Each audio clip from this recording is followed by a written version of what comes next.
In today's video I will present you some disturbing medical facts that occurred during history. Many of these facts were discovered during the Victorian era when doctors had enough knowledge to understand some diseases and how they impacted the human body. Therefore, be prepared to hear and learn some facts that might make your skin crawl a little. Without any further ado, fasten your seatbelts.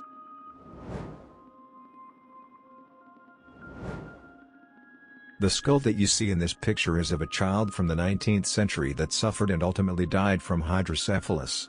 Hydrocephalus comes from Greek words hydro, that means water, and cephalos, that means head.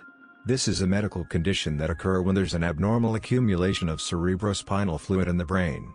Because of the fluid accumulated in the head, an intracranial pressure is created inside the skull and may cause a steady enlargement of the head, especially during childhood.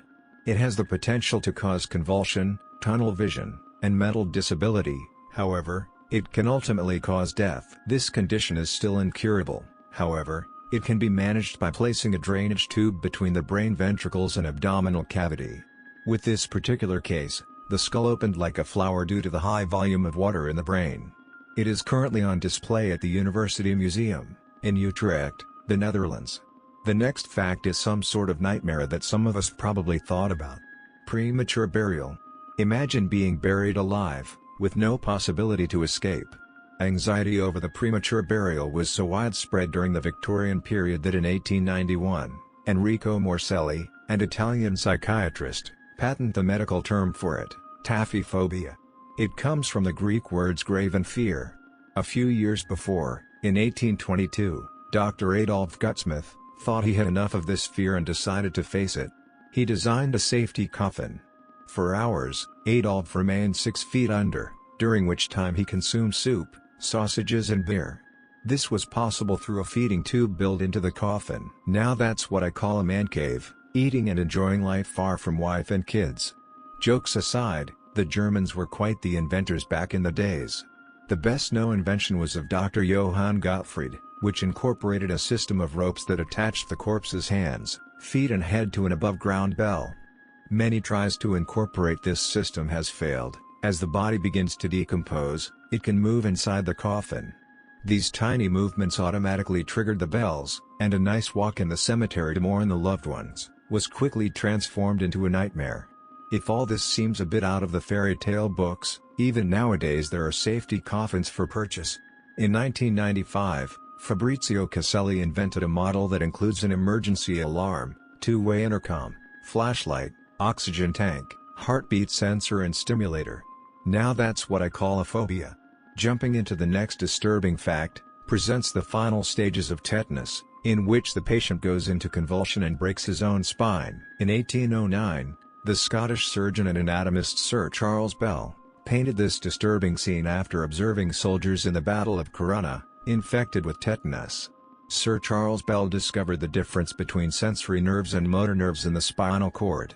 This horrible disease is created by C. tetani, the bacteria that pumps out tetanospasmin, one of the most potent toxin in the world, which blocks the release of inhibitory neurotransmitters that work on the muscles. Therefore, a blockage is formed in the nerves, which fire continuously, and the body goes into this agonizing posture known as opisthotonos. The vaccine was developed quite late for tetanus, in 1924. It was widely used during World War II, to prevent soldiers from contacting it. I cannot imagine the pain that these people went through. The next fact is a disturbing one, nonetheless we will talk about it. Somewhere in the year 1880, a woman paid a visit to a doctor, known as Jules Cattard, a French neurologist, complaining of an unusual predicament. The woman believed she had no brain, no nerves, no chest, no stomach, nor intestines. Madame X, as she was dubbed in Cattard's notes, was nothing more than a decomposing body. As she could not die of natural causes, she had no need to eat. Later, the woman died of starvation. Although this peculiar condition eventually became known as Cattard's delusion, the French neurologist was not the first one to describe it.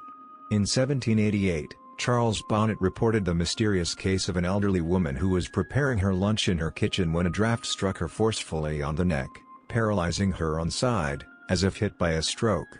When she regained her ability to speak, she demanded her daughters to dress her in a shroud and place her in a coffin, since she was, in fact, dead. I cannot but wonder what some people thought back in the days. Without a doubt, the advancement in the medical field changed some perceptions upon life for some of us. Even though Cotard's delusion is quite rare, it can still be found to this day. In 2008, there was a case of a woman who believed her liver was putrefying and that she had no heart whatsoever. The PET scan of a patient suffering from this syndrome revealed that his brain functions resembles that of someone during anesthesia or asleep. In recent years, this syndrome was linked with bipolar disorder, as well as severe depression and schizophrenia. Treatment is varied because there's no cure for it due to the fact we know too little about Cotard's delusion. With that fact, I guess it's time to wrap this video up, as 4 of these kind of facts is more than enough for a video. Subscribe and like this video if you'd like to see more topics such as this one. Until next time, stay informed.